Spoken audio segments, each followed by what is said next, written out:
probability.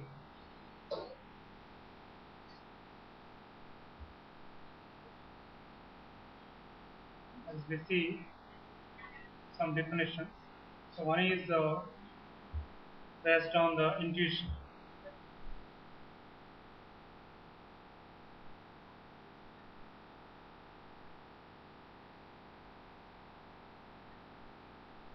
So this is the general way of defining the probability. That is, we can say that probably one can marry another one. Probably some Ram marry Sita. So that type of saying is probability, and this is based on the intuition of a particular person. So we use such terms. So probably something will happen. Probably I may meet you tomorrow. Okay.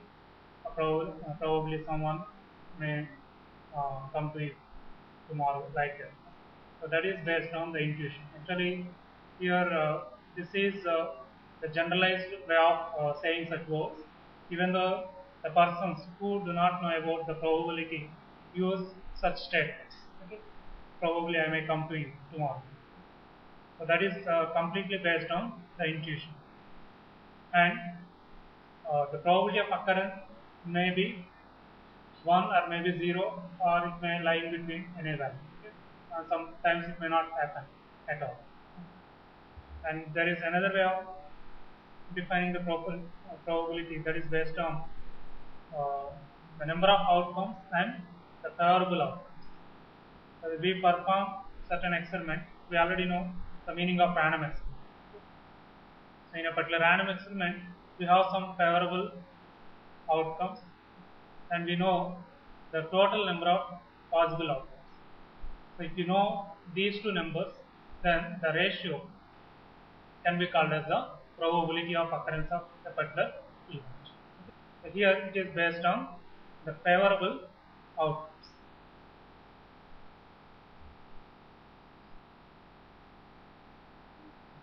And the total outcomes.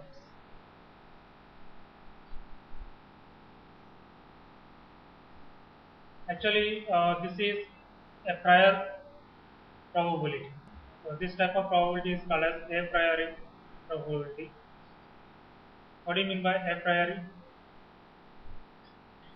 Without actually performing the experiment, we can say, if you perform this particular experiment, so these are the favorable outcomes and these are the total number of possible outcomes. Then that ratio can be called as the probability of occurrence of that particular event.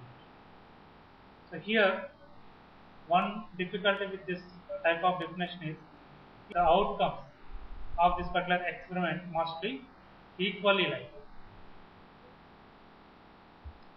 Then only we can use this definition. As for the events that are not equally likely, we cannot use this particular definition based on the favorable outcomes and the total number of outcomes. Let us assume E is an event of a particular random experiment, and this event E occurred any number of times, and the total number of outcomes are n. Event E occurred any number of times, that is, this is the favorable outcomes, number of favorable outcomes, it is a number, and this is the total possible outcomes of that particular random experiment. Then this ratio is called as the probability of occurrence of the event E. In a particular random experiment or on a particular sample space, we defined one event and we designated that event as E. And if we let the event E occurred any number of times and the total number of outcomes are n, then the ratio Ne by n is the probability of occurrence of the event. It is a priori probability, and the difficulty, one of the difficulties, actually there are lot many difficulties, one of the difficulties of this particular definition is this is applicable when all the outcomes are equally likely. What do you mean by equally likely? They are equally probable. The outcomes are equally probable. That is, the occurrence of all the events is same. That is, they all have the same probability. They are equally likely. Like for example, in the coin tossing experiment, the head and tail are said to be equally likely events. The outcomes are equally likely because there is a chance of getting head or tail. So let us assume we perform an experiment of throwing a coin twice. Then the possible outcomes are 4. Is it? Possible outcomes are 4. If you let E is an event. Here, this event is defined as at least one tail. So on this sample space, we define one event, at least one tail common. So therefore, in this case, what is n value? That is the total possible outcomes is 4, and ne is, that is, in 3 different ways tail can occur. That is at least one tail. That is, if the outcome is HT, TH or TT, so we have at least one tail. So therefore, NE is equivalent to, because there are 3 ways in which a tail can occur. So therefore, the probability of occurrence of this particular event E is equivalent to 3 by 4. So this is one example, and where we can use the definition, or where we can find. Have you performed the experiment? Have you performed the experiment now? That is without performing the experiment. Okay? That is, we are guessing. Okay? If you perform this experiment, so these are the outcomes, and we are finding the probability of occurrence of the particular event. So that's why this particular probability of occurrence of event that we calculated, this particular ratio, is a priori probability of a particular event. Understood? We have 2 different types of probability: a priori probability and post priori probability.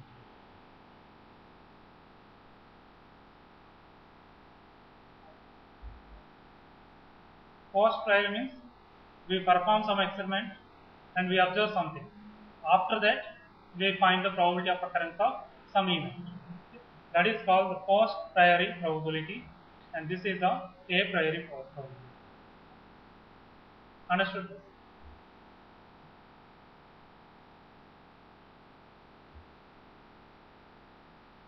And there is another definition, that is based on the relative frequency of occurrence of an event.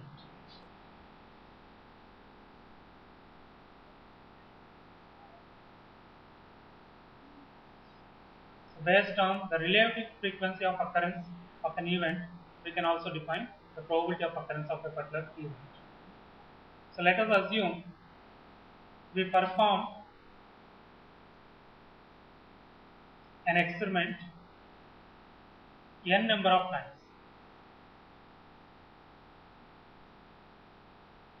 We perform an experiment in such a way that the number of trials are n.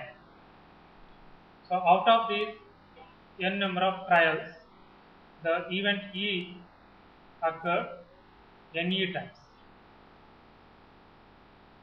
Are you following? See, here it is different. Here this denominator n indicates the all possible outcomes. But here this n is the number of times that we perform the experiment. N is the number of trials. N is the number of trials of the experiment, and this ne is the number of times the event E occurs. Then the ratio Ne by n when n is very very large, that is when n is tending to infinity, is called as the probability of occurrence of event. That is the difference between this definition and this one. So here this ratio Ne by n is called as the relative frequency of occurrence of the particular event.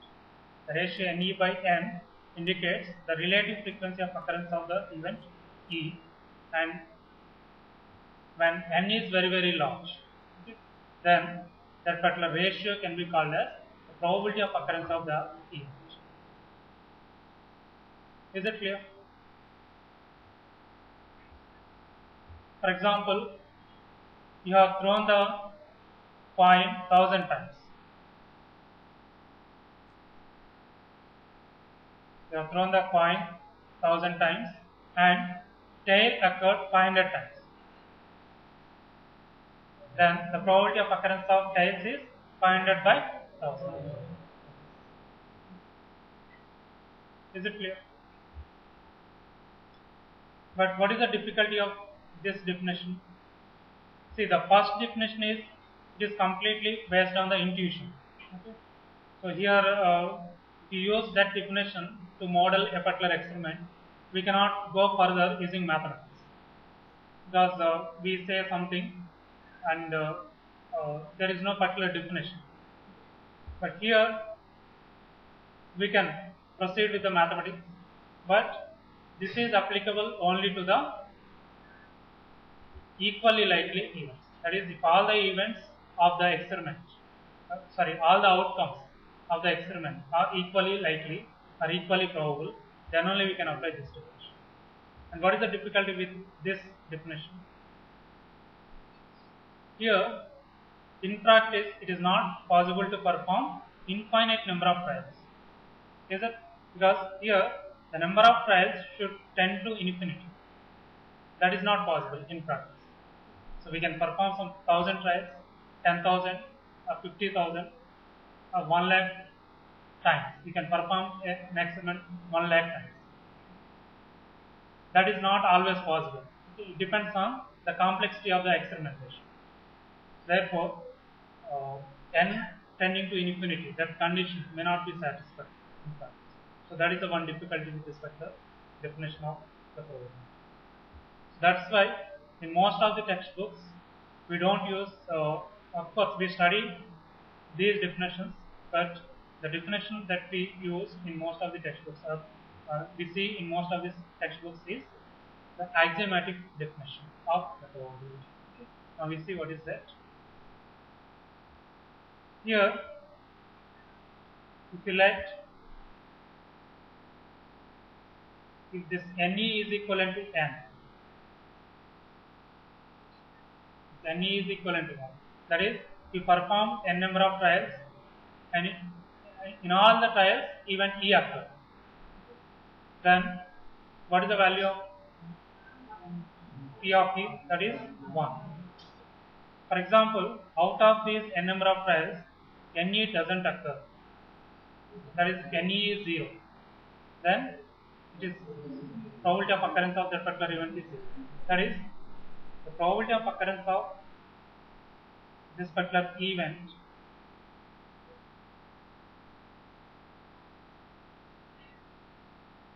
satisfy this inequality. So here, when P of E equivalent to 0, the event is said to be impossible event. Okay? The probability of occurrence of a particular event is 0. The concerned event is said to be impossible. The probability of occurrence of the event is equivalent to 1. That is a certain event. You remember this. One is the certain event,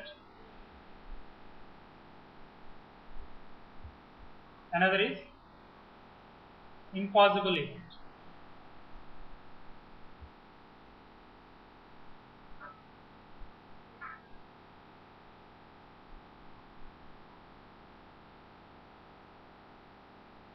In case of certain event, the probability of occurrence of that event is 1. In case of impossible event, the probability of occurrence of that event is 0. So now we see the most important and widely used definition of the probability is based on the 3 axioms, and the particular definition is called as axiomatic definition of probability. So here we use the concepts of set theory, and some postulates have been developed by Kolmogorov.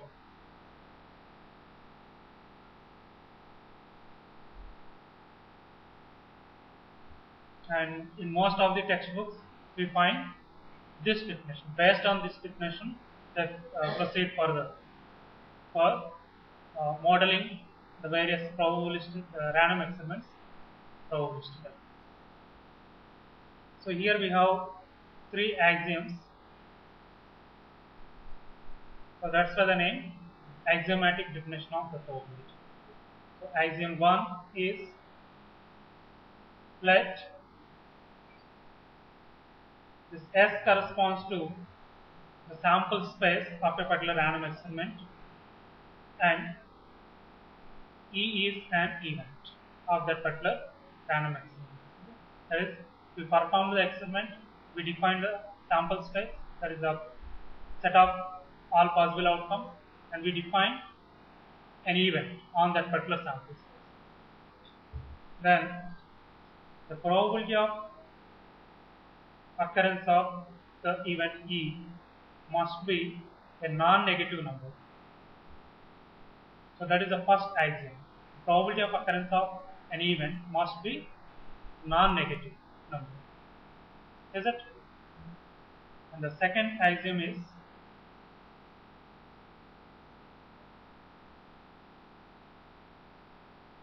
probability of this S is equivalent to 1. Where what is S? See, S is a set. Is it? Set of all possible outcomes. Therefore, the probability of S must be 1. Why? Because S is the certain event. S is certain event. Definitely, the probability of S must be equivalent to 1. And axiom 3 is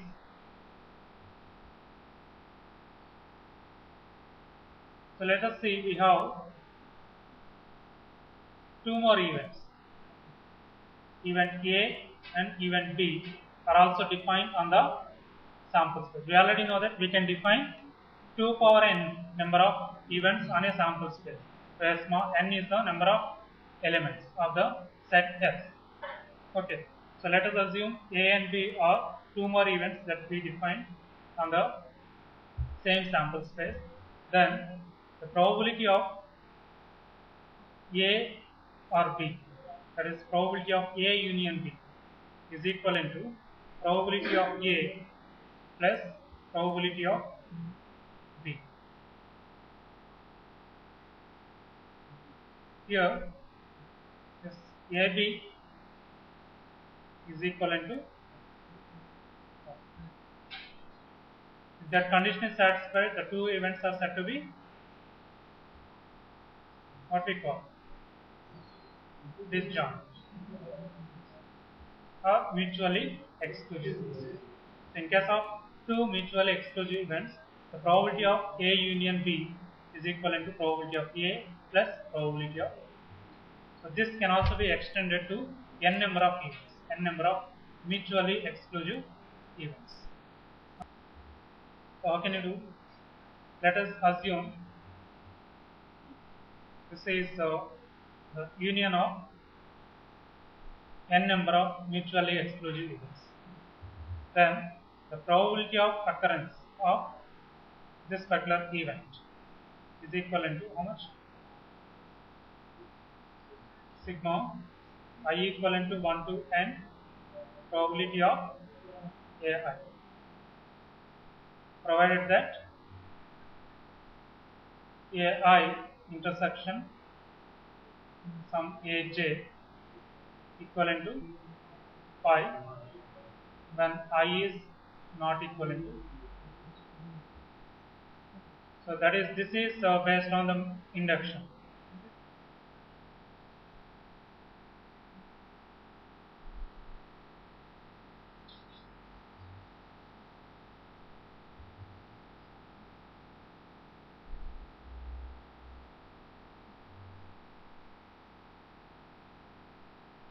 Mathematical induction.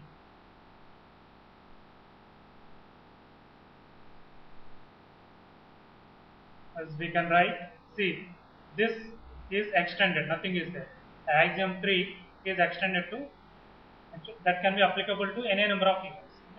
First we written it for 2 events, then we extend it for n number of events. So these are the 3 axioms, and based